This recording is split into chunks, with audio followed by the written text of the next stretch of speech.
नमस्कार, उत्तराखंड समाचार में आपका स्वागत है। मैं हिना जोशी चित्रिया। ये सबसे पहले नजर आते हैं आज के मुख्य समाचारों पर।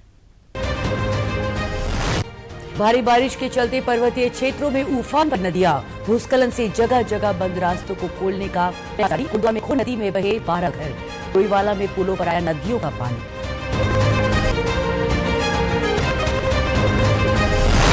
मौसम विभाग ने आज और कल के लिए जारी किया भारी से भारी बारिश का अलर्ट। लोगों को नदी नालों के किनारे न जाने की दी गई चेतावनी। चारधाम यात्रा कल तक के लिए स्थगित। मेरी माटी मेरा देश कार्यक्रम के तहत लोहाघाट में शहीदों को दी गई श्रद्धांजलि। अल्मोड़ा में कलश में रखी गई शहीद स्थल की माटी। पौड़ी में एनएसजी जवान के परिजनों को किया सम्मानित। और राज्य भर में चल रहा हर घर तिरंगा अभियान। कोटद्वार में विधानसभा अध्यक्ष ऋतु खंडूरी भूषण ने बांटा तिरंगा यात्रा में गूंजे वंदे मातरम के नारे। और समाचार विस्तार से। उत्तराखंड के विभिन्न हिस्सों में कल रात से हो रही बारिश के चलते सामान्य जनजीवन प्रभावित हुआ है। भारी बारिश के चलते राज्य की प्रमुख नदियां उफान पर हैं। वहीं पर्वतीय क्षेत्रों में भूस्खलन से लोगों को आवाजाही में परेशानी हो रही है। राज्य की कई ग्रामीण सड़कें आवाजाही के लिए अवरुद्ध हैं। इन सभी सड़कों पर यातायात सुचारू करने के प्रयास किए जा रहे हैं। देहरादून मौसम विज्ञान केंद्र ने आज टिहरी, देहरादून और पौड़ी के लिए रेड अलर्ट रखा है, जबकि मंगलवार को भी इन जिलों में भारी बारिश का ऑरेंज अलर्ट रखा गया है। इसके अलावा राज्य के बाकी अन्य जिलों में भी कहीं भारी बारिश का अनुमान जताया गया है। भारी बारिश से राज्य में जनजीवन प्रभावित हुआ है। जगह जगह सड़कें बंद होने से आवाजाही में मुश्किलें हो रही हैं। चमोली में भारी बारिश के चलते बद्रीनाथ, पीपलकोटी, छिनका और नंदप्रयाग में राष्ट्रीय राजमार्ग मलबा आने से बाधित है, जबकि ग्रामीण क्षेत्रों को जोड़ने वाले 32 लिंक मार्ग भी अवरुद्ध हो गए हैं। पानी और मलबा आने से पीपलकोटी में नगर पंचायत कार्यालय में कई गाड़ियां मलबे में दब गई हैं, जबकि दफ के अंदर पानी भरा हुआ है। चमोली तहसील में 3 गौशाला क्षतिग्रस्त हुई हैं, जिनमें कुछ पशु दब गए हैं। थराली में भी कई गांवों में नुकसान की सूचना है। यहाँ रंगा, पिलर और नंदा की नदियों का जलस्तर बढ़ गया है। वहीं टिहरी में भी राष्ट्रीय राजमार्ग समेत कई लिंक मार्ग मलबा आने से अब, जबकि कुछ क्षेत्रों में आवासीय भवनों के क्षतिग्रस्त होने की भी सूचना है। चंबा में भी राष्ट्रीय राजमार्ग सहित दर्जनों सड़क मार्ग बाधित है। निकलने की कार्रवाई की जा रही है। पिथौरागढ़ भी है। यहाँ टनकपुर समेत कई क्षेत्रों में मलबा और भूस्खलन के चलते रास्ते बंद हैं। बागेश्वर से ग्रामीण और जिला मोटर मार्ग को खोलने का प्रयास किया जा रहा है।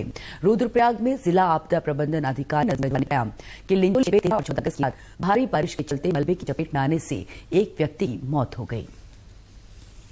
राज्य के विभिन्न क्षेत्रों में हो रही बारिश को देखते हुए मुख्यमंत्री पुष्कर सिंह धामी ने उच्चाधिकारियों को अलर्ट मोड पर रहने के निर्देश दिए हैं। साथ ही सभी जिलाधिकारियों को राहत बचाव कार्य में लगे सभी दलों 24 घंटे अलर्ट मोड पर रखने को कहा है। आज उन्होंने इस संबंध में मुख्यमंत्री आवास में उच्चाधिकारियों के साथ बैठक की और इस बारिश से प्रभावित क्षेत्रों में किए जा रहे राहत और बचाव कार्यों की जानकारी ली। भारी बारिश को देखते हुए चारधाम यात्रा 2 दिनों के लिए स्थगित कर दी गई है। मुख्यमंत्री ने सभी श्रद्धालुओं से अपील की है कि मौसम के पूर्वानुमान को देखकर ही यात्रा करें। मुख्यमंत्री धामी ने बारिश से नुकसान होने पर प्रभावितों को तत्काल मुआवजा राशि देने के निर्देश दिए। साथ ही अतिवृष्टि से प्रदेश में हुई क्षति का पूरा आकलन करने को कहा है। भारी बारिश में डोईवाला में सौंग, सुसवा और जाखन नदी का जलस्तर बढ़ा हुआ है। पुलिस प्रशासन लाउडस्पीकर के जरिए स्थानीय लोगों को नदी नालों के नजदीक न जाने की सलाह दे रहा है। डोईवाला में लाल तप्पड़ पुल पर जाखन नदी के पानी के साथ गाद, पेड़, सिल्ट ओवरफ्लो होकर पुल के ऊपर बह रहा है। जेसीबी मशीन की मदद से पुल के आसपास सफाई की जा रही है। माजरी, रानी पोखरी और बुल्लावाला क्षेत्र में भी यही स्थिति बनी हुई है। डोईवाला के उपजिलाधिकारी शैलेंद्र सिंह नेगी ने बताया कि बारिश के चलते जगह जगह पुलों के क्षतिग्रस्त होने की आशंका बनी हुई है। यहाँ पर क्या है कि जंगल का एरिया ज्यादा होने के कारण जो पेड़ पौधे हैं, उनकी टहनियां हैं, ये सब टूट के आ रहे हैं, जिसके कारण जो पुल हैं उनके जो बीच में उनके जो पिलर हैं उन पर ये फंस रहा है।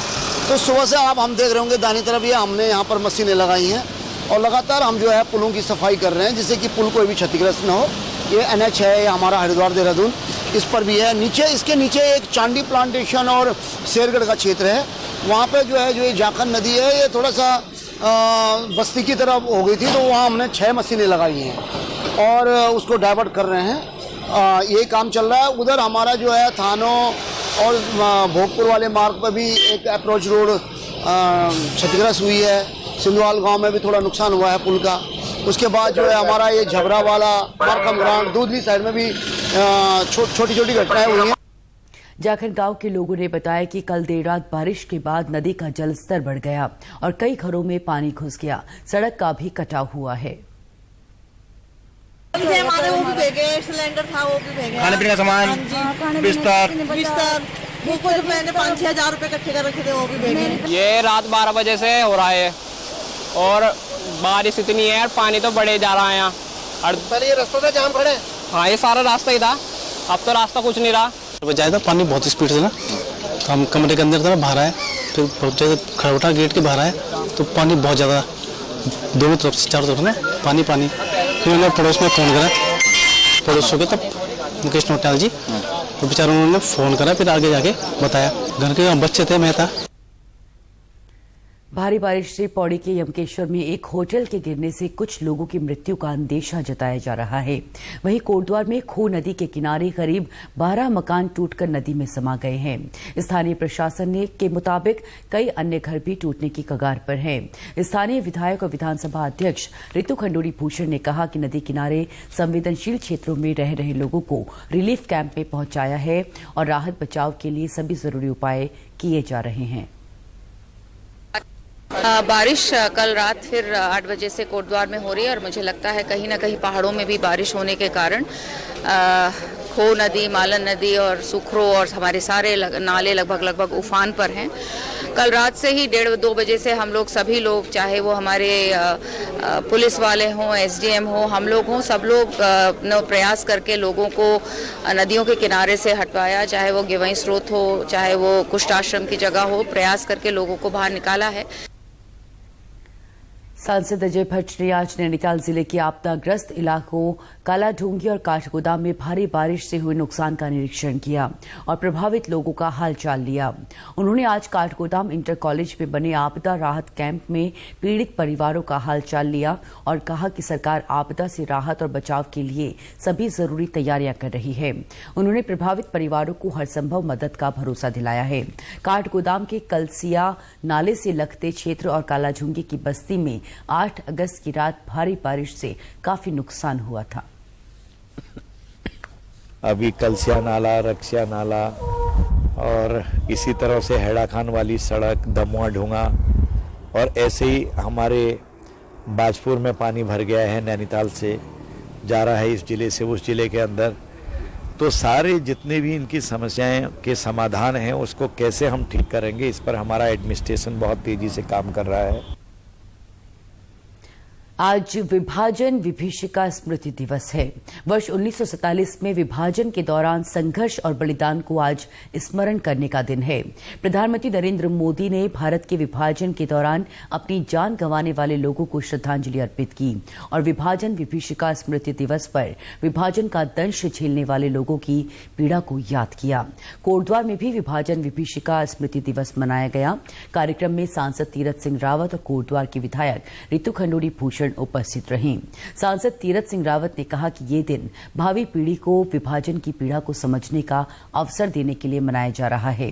वहीं उधम सिंह नगर के रुद्रपुर में सांसद अजय भट्ट ने कहा कि आज का दिन इतिहास के पन्नों में भारी पीड़ा समेटे हुए है। 15 अगस्त के दिन हमारा स्वतंत्रता दिवस होगा, वो स्वर्णिम दिवस है, लेकिन एक देश के 2 भाग आज हुए हैं। ये हमारे लिए सबसे खराब दिवस रहा है और वो हुए कैसे। वहीं मेरी माटी मेरा देश कार्यक्रम के तहत चंपावत जिले की लोहाघाट नगर पालिका में सेनानी सम्मान कार्यक्रम का आयोजन किया गया। जिलाधिकारी नवनीत पांडे ने शहीद पार्क में देश के लिए प्राण न्यौछावर करने वाले सेनानियों को पुष्प चक्र अर्पित किया। इस अवसर पर सेनानियों के परिजनों को भी सम्मानित किया गया। कार्यक्रम में आईटीबीपी, एसएसबी के कमांडेंट सहित बड़ी संख्या में लोग मौजूद रहे। इस अवसर पर आईटीबीपी 36वीं वाहिनी के सेना नायक धर्मपाल सिंह रावत ने कहा कि इस तरह के कार्यक्रम देश प्रेम की भावना को महसूस करने और अपनी जिम्मेदारी का एहसास दिलाने का काम कर रहे हैं। जनमानस में वो भावना एक बार फिर से कि जिस प्रकार से ये स्वतंत्रता प्राप्त की है हमारे स्वतंत्र सेनानियों ने, वो जो प्रयत्न था वो प्रयास व्यर्थ न जाए और आज़ादी के पश्चात भी हम उस चीज़ को महसूस करें कि वो आंदोलन किस प्रकार से चले और उन आंदोलनों में किस प्रकार से हमारे स्वतंत्रता सेनानियों ने अपनी शहादत दी, अपने आप को सर्वस्व न्यौछावर करते हुए ये आज़ादी प्राप्त की है। वहीं अल्मोड़ा के लक्ष्मेश्वर स्थित ऐतिहासिक शहीद स्मारक और गांधी सभा स्थल के प्रांगण में मेरी माटी मेरा देश अभियान के तहत कार्यक्रम आयोजित किया गया। कार्यक्रम में एसएसबी, आईटीबीपी, सीआरपीएफ के जवानों सहित स्वतंत्रता आंदोलन के दौरान शहीदों के परिजनों और गणमान्य नागरिकों ने हिस्सा लिया। एसएसबी ने बैंड धुन बजाकर शहीदों को नमन किया। शहीदों की माटी कलश में रखी गई और स्वतंत्रता आंदोलन में शहीद हुए लोगों के परिजनों को सम्मानित किया गया। इस अवसर पर विधायक मनोज तिवारी ने कहा कि हम सभी वीरों की माटी को नमन करने यहां पहुंचे हैं। श्रद्धासुमन अर्पित करता हूं और ये हम सब के लिए बड़े गौरवशाली क्षण है कि आज जिस इस वीरों की भूमि में हम लोग यहाँ पर हम लोगों ने भी जन्म लिया है और उस वीरों की भूमि की जो मिट्टी है उसको हम सब यहाँ पर प्रणाम करने के लिए आए हैं। इस अभियान के तहत आज एनएसजी के जवानों ने पौड़ी में शहीद हरि सिंह के परिजनों का सम्मान किया। एनएसजी के जवान हरि सिंह नेगी 1990 में पंजाब में आतंकवादियों से लड़ते हुए शहीद हुए थे। श्री एस नेगी जी ने काफी बहादुरी का परिचय देते हुए आतंकवादियों का डट कर मुकाबला किया और इसी क्रम में उन्होंने देश के लिए अपने प्राण न्यौछावर कर दिए और इसी के तहत एनएसजी हर साल जो हमारे शहीद हैं उनके परिवार को सम्मानित करती है। शहीद हरि सिंह नेगी जी की माताजी श्रीमती बैजयंती देवी ने कहा कि एनएसजी का हमारे परिवार से आत्मीय लगाव है। हरि की शहादत के बाद सेना हमारे परिवार से जिस तरह जुड़ी हुई है वो हमारे लिए गौरव की बात है। प्रदेश मेरी माटी इससे संबंधित जो भी प्रोग्राम हुआ वो वीर सैनिकों के परिवारजनों को सम्मानित किया गया और मैं एनएसजी से संबंधित हमारे एनएसजी के कमांडोज भाई लोग यहाँ पर आए हैं जिसमें हमारे परिवार के सदस्य 6 जुलाई 1990 को दिवंगत हुए थे और आज तक उन्हें एनएसजी बहुत ही सहृदय प्रेम पूर्वक याद करते हैं और समय समय पर हमको अंग वस्त्र एवं प्रशस्ति पत्रों के साथ सम्मानित करते हैं। हम एनएसजी परिवार के अनंत शुभकामनाएं देते हैं और हम देश की आन बान और शान का प्रतीक है तिरंगा। राज्य में हर घर तिरंगा घर घर तिरंगा अभियान चलाया जा रहा है। इसी कड़ी में कोटद्वार में विधायक और विधानसभा अध्यक्ष रितु खंडूड़ी भूषण ने तिरंगा वितरण कार्यक्रम किया। उन्होंने लोगों से अपने घरों पर तिरंगा फहराने का आह्वान किया। हम सब चाहते हैं कि इस झंडे को, हमारा जो भारत का झंडा है, वो घर घर लहराए और मुझे बहुत खुशी है कि कोटद्वार में आज हमने इस कार्यक्रम को आज शुरू किया है। हर घर तिरंगा लगे, हर घर झंडा लगे, इसका आनंद ही अलग है। झंडे इस तिरंगे के नीचे खड़े होने का जो मज़ा है, जो गौरव महसूस होता है, वो आज हमें दोबारा महसूस हो रहा है। हर घर तिरंगा अभियान के दौरान आज नैनीताल के कुंवरपुर क्षेत्र में तिरंगा यात्रा निकाली गई। बड़ी संख्या में लोग इस यात्रा में शामिल हुए और भारत माता की जय, वंदे मातरम के नारों से वातावरण गूंज उठा। यात्रा में शामिल लोगों ने कहा कि ये बेहद गर्व की बात है कि आज हम विश्व में हर मोर्चे पर आगे बढ़ रहे हैं और देश का नाम रोशन कर रहे हैं।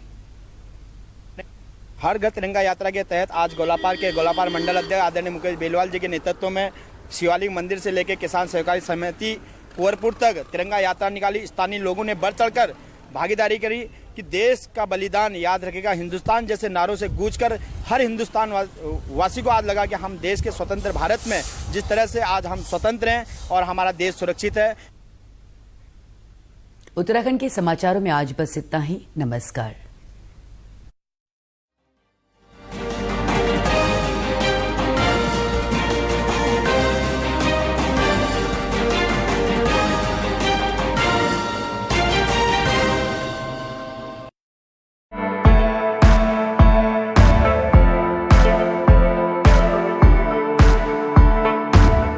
नमस्कार। दूरदर्शन उत्तराखंड देखने वाले सभी दर्शकों का हार्दिक स्वागत और अभिनंदन। आपके साथ मैं हूं संध्या Semwal.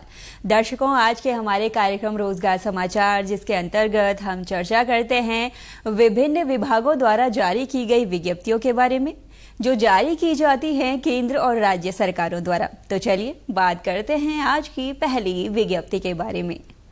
Uttarakhand public service commission द्वारा लैब असिस्टेंट के पद पर भर्तियां निकाली गई हैं, जिसके लिए कुल पद है 107। इंटरमीडिएट